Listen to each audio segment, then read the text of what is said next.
Hello, ഇന്ന് ഞാനൊരു painting പരീക്ഷണം ചെയ്യാമെന്ന് വെച്ചു. അതിനായിട്ട് ഒരു കാപ്പിപ്പൊടിയുടെ ഒരു കാലിയായ പാത്രം ഇരിപ്പുണ്ടായിരുന്നു. അപ്പോൾ അത് സ്റ്റാർട്ട് ചെയ്തപ്പോൾ ഞാൻ വീഡിയോ എടുക്കാൻ ഓർത്തില്ലായിരുന്നേ. പെയിൻറ്റിങ് എക്സ്പേർട്ടൊന്നുമല്ല, പണ്ടങ്ങാണ്ട് കുറച്ചൊക്കെ പെയിൻറ്റ് ചെയ്തിട്ടുണ്ട്. പക്ഷേ ഇതിപ്പോൾ കറക്റ്റ് പെയിൻ്റൊന്നും അല്ല ഞാൻ യൂസ് ചെയ്യുന്നത്, ജസ്റ്റ് അക്രിലിക്ക് വീട്ടിൽ ഇരുന്നതാണ്.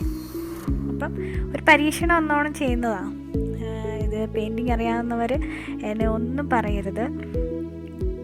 ഞാൻ ജസ്റ്റ് അതിൻ്റെ ചുറ്റും ഓരോ ചെടികൾ പോലെ വരച്ചു കൊടുത്തു. പിന്നെ കുറച്ചുകൂടെ ഡാർക്ക് ആയിട്ട് അത് ഷെയ്ഡ് പോലെ ചെയ്യാണ്.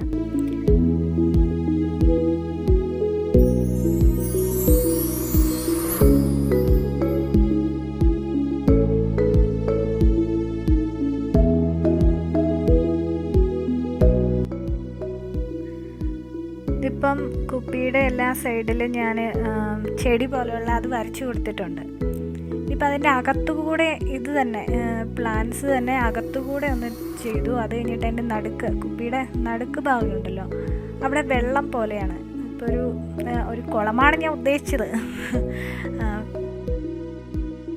പിന്നെ അതിൻ്റെ ചുറ്റും മണ്ണ് വരച്ചു കൊടുക്കുകയാണ്.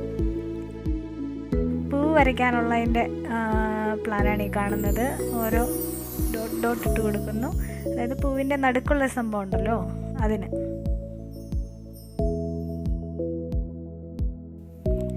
പൂ വരച്ച് തുടങ്ങി. ജസ്റ്റ് റെഡ് കളർ പൂവാണ്. വലിയ പെർഫെക്ഷൻ ഒന്നും ഇല്ല കേട്ടോ, ഞാൻ ജസ്റ്റ് ഒന്ന് പരീക്ഷിക്കാൻ വേണ്ടി ചെയ്തതാണ്. നമ്മളത്ര വലിയ എക്സ്പെർട്ടൊന്നും അല്ല. അറിയാവുന്നവർക്കൊന്ന് പരീക്ഷിച്ച് നോക്കാം. എല്ലാ ഭാഗത്തും ഞാൻ അങ്ങനെ വച്ചു. അതുപോലെ തന്നെ യെല്ലോ കളർ ഫ്ലവർ ഞാൻ ഇൻസൈഡിൽ നിന്നാണ് അടിച്ചു കൊടുത്തതാണ്, കുപ്പിയുടെ അകത്തു നിന്നാണ് വരച്ചത്. ഒരാകാശവും വരച്ചിട്ടുണ്ട്. ഇതാണ് സ്കൈ വ്യൂ. കുളത്തിൻ്റെ കരയിൽ നിൽക്കുന്ന കുറച്ച് ചെടികളും പൂക്കളും പിന്നെ ആകാശം. ഇതാണ് ഞാൻ ഉദ്ദേശിച്ചത്. ഇപ്പം നോക്കുന്നവർക്ക് ഇത് ചിലപ്പോൾ ഒരു അക്വേറിയം പോലെ വേണമെങ്കിൽ സങ്കല്പിച്ചെടുക്കാം. വൃത്തിയുള്ള സ്ഥലത്ത് കൊണ്ട് വെച്ച് നോക്കിയതാണ്. എന്തോ ഒരു കുറവ് പോലെ തോന്നി, അതുകൊണ്ട് ആ ഫ്ലവറും കൂടെ ഒന്ന് വെച്ച് നോക്കി. എങ്ങനെയുണ്ട്? ഇഷ്ടമായോ?